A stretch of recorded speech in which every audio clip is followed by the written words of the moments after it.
आउ गोटे जिनिस ये त्रिकोणभूमि एरिया पालन है नंद उत्सव लोक मानकर चाषबास कम सरी जाए बियाड़ी धान से बाहरी पड़ी थाए बथा नई थाए चाषी मन में आनंद उल्लास बढ़ी जाए शारद धान सबू बछा बछी रुआ रुई सब कम सारी जाए से पालन करा है अष्टमी तिथि जन्म तिथि श्रीकृष्ण तार परदिन मथुरापुर गोकुल जाइए नंद घरे नंद राजा घरे जिते जन्म होती स्वयं श्रीकृष्ण श्रीकृष्ण को पालन होता नंद उत्सव से उत्सव पालन करते आमर प्रिय महापात्र बागसिंहर लक्ष्मीधर बागसिंह एकमात्र झी वीरदेवी सी विवाह कर अल्प दिन भितर विधवा होती सी घर को आसती बहुत भावावेग था आम एरिया आगे अष्टप्रहरी नामयज्ञ नाला से आसी प्रथम कर नामयज्ञ करते प्रथमे नंद उत्सव पालन करते एत नंद उत्सव बढ़ी जाते नंद यशोदा कृष्ण बलराम राधा कृष्ण ठारू आरंभ कर अनेक जिनस हाथी घोड़ा बाघ सबू नाचवा षंढे षंढ कंपिटिशन हवा सखी मैंने नृत्य परिवेशन करवा आम एरिया विभिन्न वाद्यकार मैंने आसी बाजा बजेवा समस्ते नाचकूद कर घरे घरे पिठापणा खाई आनंद हुए एमती कि आम 50 खंड गाँव सबू लोक आसुले जा खुशीरा नंद उत्सव देखा आज्ञा नंद उत्सव बुड़ीगला केवल संस्था अच्छी नंद उत्सव तो ना से लोक मैंने नई पारि कहतुनी आमर ये 4टा घाट थिला गोटे हूँ तलकुसुमा घाट गोटे हूँ बंतला घाट गोटे हूँ कोसीदा घाट आउ गोटे हूँ महांगा मलिक साई घाट ये 4टा घाटे 4 गुणे 8टा डंगा रोला केवल डंगा पारि नई सेपटर लोक आसवे 50 खंड ग्राम लोक आसिक कोसीदा महांगार नंद उत्सव देखुते आज्ञा से नंद उत्सव बुड़ीगला नंद उत्सव तो कौन आज्ञा गोटे मध्य उत्सव कहले अतृप्ति हेनी से नंद उत्सव कौन कौन सब नंद उत्सव मुख्यतः घरे घरे पालन करा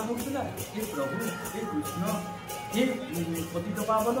आज आम घर जन्म होती नंद उत्सव घरे घरे कलश बसुला घरे घरे पिठापण होता घरे घरे भोजीभात होता कुणिया मैत्र समस्ते आसुले हे जाओ झील मैंने बह होते मत मो बापा नंद उत्सव नहीं झील मैंने भी कांदुले तेणु आग झील घर लोक कथा होता नंद उत्सव को मो झील को पठेब जदि कौन भाग्यवश झी आसीपारे झील मन भी बहुत खेब जात होता प्रत्येक घरे बंधु बांधव कुणिया मैत्र बुझी आ नंद उत्सव देखापी बहुत दूर दूरांत लोक आसुले एवं से ही परिस्थिति है नंद उत्सव आ नंद उत्सव ना मध्य उत्सव परिणत है उत्सव सेमती ना नंद उत्सव विभिन्न आड़े देखा जाए जो कृष्ण राधा नंद यशोदा हमें केमती आज्ञा ये बहुत पुरातन बोधे ये जो नंद उत्सव ओडिशा जो ग्रामांचल जिते ओषा बार व्रत अच्छी बोधे त्रिकोणभूमि कोसीदा नंद उत्सव ठार कहीं आग नुहति एमती कि मुझे कहली बरगढ़ जो विश्व प्रसिद्ध धनुजात्रा होची सी नंद उत्सव पर बोधे ये 1952 मसीह नंद उत्सव आरंभ होती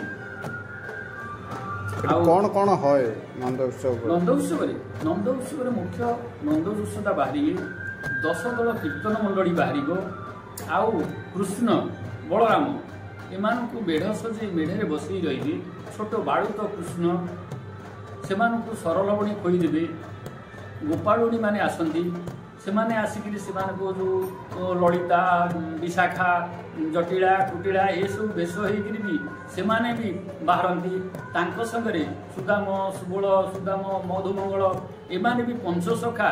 एमाने भी कृष्ण बलराम सांगे चलती गाँ नाटा आज्ञा उछुड़ी पड़े शंख घंटा बेली पुरी बाजिक जो प्रकार आनंद उत्साह हुए ग्रामांचल हुड़हुड़ी शंख घंटे कंपित हुए उड़ीगला षंढ लड़ई परंपरा कौन षंढ लड़ई पारंपरिक किछि वर्ष पर आम पड़ोसी ग्राम आउ नंद उत्सव है एमती है समस्ते समस्त कंपिटिशन मूड रे रही से ग्रामर आम ग्रामर दुई षंढ लड़े हुए से षंढ लड़े देखापी एमती कि बिना पैसा बाद्यकार मैंने आसती बजेवाई देखा कोशिला बंतलार षंढ लड़े बाद्यकार मैंने भी भितर भी कंपिटिशन हुए जदि कौन बाद्यकार कौच मु बंतला पटू जी आउ कौ बाद्यकार कौच मु पुराणा कोशिला पटू जी बाद्यकार मान भी लड़े हुए आउ षंढ लड़े देखापी बहुत दूर दूरांत लोक आसते एबे कहीं से परंपरा बुढ़िया बुढ़ियार केवल मन भावांतर केवल मन मन आउ ना लोक पुराणा को छाड़ी नुआ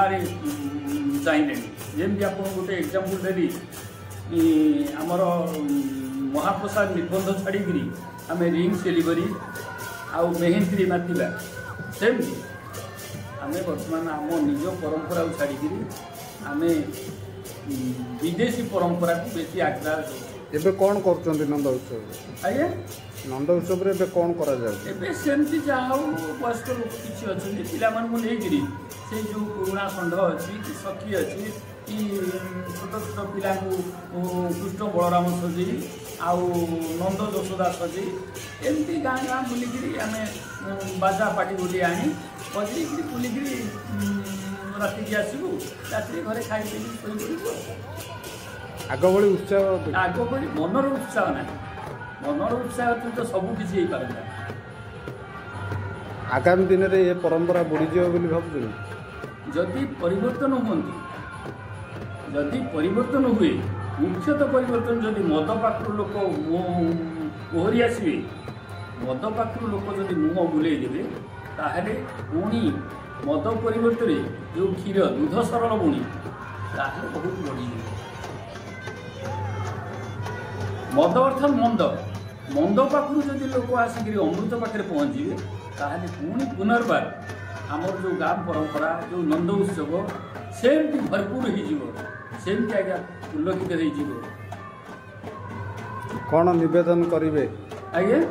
युव समाज को कौन निवेदन युव समाज को अनुरोध करी कहूँ